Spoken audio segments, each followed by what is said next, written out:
पहिला प्रश्न आहे आपला आज, भारतीय संविधानातील कोणता भाग मूलभूत अधिकाराशी संबंधित आहे? तर कोणता अधिकार आहे? तर भाग 3. भाग 3 हा मूलभूत अधिकाराशी संबंधित आहे. भाग 1 कसे संबंधित आहे? भारताचे राज्यक्षेत्र आणि संघराज्य. भाग 2 नागरिकत्वाशी संबंधित आहे. भाग 3 मूलभूत अधिकार आणि भाग 4 मार्गदर्शक तत्वाशी संबंधित आहे. पुढचा प्रश्न बघू आता. सध्या भारतीय नागरिकांना किती मूलभूत अधिकार दिले जातात? तर सध्या 6 अधिकार दिले जातात, पण मूळ घटनेमध्ये 7 अधिकार होते. सध्या याचं उत्तर तर 6 आहे, पण मूळ घटनेत 7 अधिकार होते. 44वी घटनादुरुस्ती 1978ला संपत्तीचा अधिकार, जो संपत्तीचा अधिकार होता तो मूलभूत अधिकारातून काढून लिगल राईट्स केला गेला आणि त्याला कलम 300A याच्यामध्ये टाकण्यात आलं. त्याच्यामुळं 7चे आता सध्या 6 आहे. समानतेचा हक्क या अधिकाराशी संबंधित लेख म्हणजे कलम कोणता आहे? तर 14 ते 18 याच्यामध्ये समानतेचा हक्क हे दिलेले आहे. तर आपण काल बघितली होती ट्रिक, ती एकदा परत रिपीट करू. समानतेचा स्वतः शोध सांग, त्याच्यातला हा समानतेचा जो आहे तो 14 ते 18 याच्यामध्ये आलेला आहे. हे स्वातंत्र्याचा, शोषणाविरुद्धचा, धार्मिक स्वातंत्र्याचा हे जे हक्क आहे पुढे येईल तसे आपण बघत जाऊ. ही कालची ट्रिक तुम्ही लक्षात ठेवून घ्या. स्वातंत्र्याचा अधिकार कोणत्या अनुच्छेदामध्ये आहे? तर स्वातंत्र्याचा अधिकार 19 ते 22 मध्ये. आपण मागच्या स्लाईडला जी ट्रिक बघितली त्याच्यामध्ये आपण बघितलं समानतेचा आणि त्याच्यानंतर होता स्वातंत्र्याचा. स्वतः. पुढचा क्वेश्चन बघू. कोणता अनुच्छेद अस्पृश्यतेचा अंत करतो? तर अनुच्छेद 17, कलम 17 नुसार अस्पृश्यतेचा अंत केला जातो. त्यात कलम 14 दिलेले. कलम 14 काय? कायद्यापुढे समानता. कलम 15 मध्ये धर्म, वंश, जात, लिंग किंवा जन्मस्थान या कारणावरून भेदभाव करण्यास मनाई.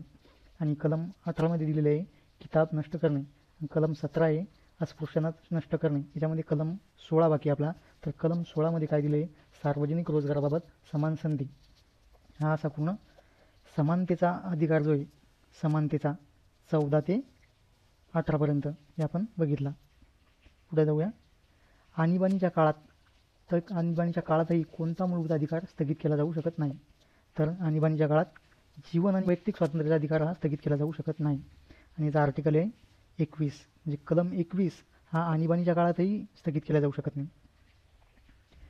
घटनात्मक उपायांचा अधिकार कोणत्या कलमात दिलेला आहे? तर घटनात्मक उपायाचा अधिकार हा कलम 32 मध्ये दिलेला आहे. कलम 32 नुसार सुप्रीम कोर्ट आपला घटनात्मक उपायाचा अधिकार आहे तो कधी कोणी हिरावून घेतला तर कलम 32 नुसार आपण सुप्रीम कोर्टकडून तो पुन्हा मिळवू शकतो. आणि या सुप्रीम कोर्टला हा कसा आहे? फंडामेंटल राईट्स हा म्हणजे मूलभूत अधिकार आहे. आणि एक हायकोर्टला पण असे अधिकार आहे कलम 226 नुसार, परंतु तो मूलभूत अधिकार नाही आहे, फंडामेंटल राईट्स नाही आहे. ते इथं लक्षात ठेवा. जे सुप्रीम कोर्टला दिलेले ते मूलभूत अधिकार आहे आणि जो हायकोर्टला दिलेला तो मूलभूत अधिकार नाही. मूलभूत अधिकाराचे रक्षक असे कोणाला म्हणतात? तर सर्वोच्च न्यायालय आपण बघितलं. खालीलपैकी कोणता मूलभूत अधिकार नाही?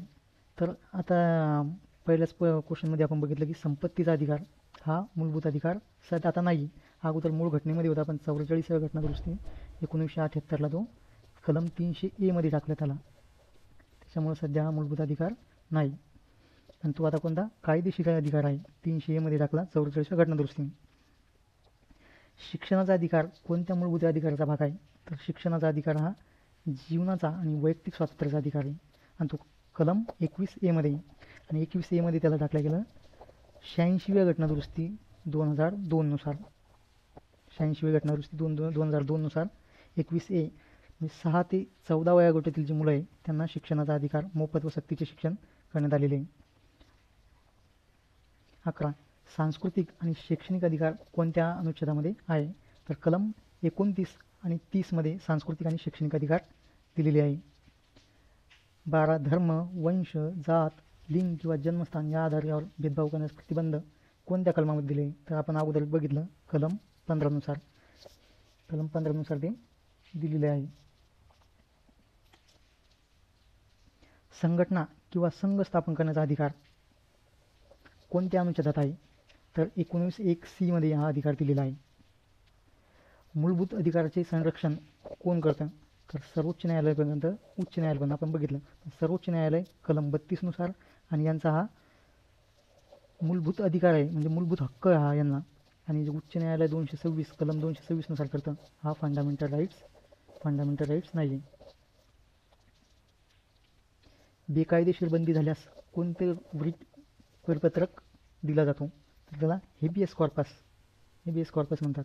आणि हे कलम 32 नुसार सुप्रीम कोर्ट, तर कलम 226 नुसार हायकोर्ट काढतं. कलम 32 नुसार सुप्रीम कोर्ट काढण्याचा अधिकार तो फंडामेंटल राईट्स आहे, आणि हा घटनात्मक अधिकार आहे.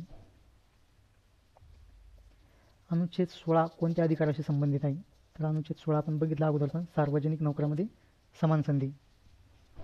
व्यक्ती स्वातंत्र्याचा अधिकार खालीलपैकी कोणत्या अनुच्छेदात आहे, तर कलम 21 मध्ये व्यक्ती स्वातंत्र्य दिलेले आहे. श्रम शोषणावर बंदी हा अधिकार कोणत्या कलमात दिलेला आहे, तर कलम 23 नुसार. शोषणाविरुद्धचा म्हणजे श्रम शोषणावर बंदी. आणि शोषणाविरुद्ध 17 मध्ये मूलभूत अधिकारांचे उल्लंघन झाल्यास नागरिक कुठे दाद मागू शकतो, तर उच्च आणि सर्वोच्च न्यायालयामध्ये. उच्चमध्ये 226 नुसार, सर्वोच्चमध्ये 32 नुसार, कलम 32 नुसार. संविधानात मूलभूत अधिकारांची संकल्पना कुठून घेतली, तर ती घेतली अमेरिकापासून. तर याच्यात कसं लक्षात ठेवायचं, मूलभूत अधिकार दिले म्हणजे काय दिलं आपल्याला, पॉवर दिली, पॉवर. आणि सध्या सगळ्यात पॉवरफुल देश कोणता आहे, अमेरिकून आपण घेतली ती. धार्मिक स्वातंत्र्य कोणत्या अनुच्छेदात दिलेले आहे, कलम 32 आणि 28, कलम 25 ते 28 मध्ये दिलेले आहे. भारतीय नागरिकांना बोलण्याचे, अभिव्यक्तीचे स्वातंत्र्य कोणत्या अनुच्छेदात दिले आहे, तर 19(1) मध्ये दिलेले आहे.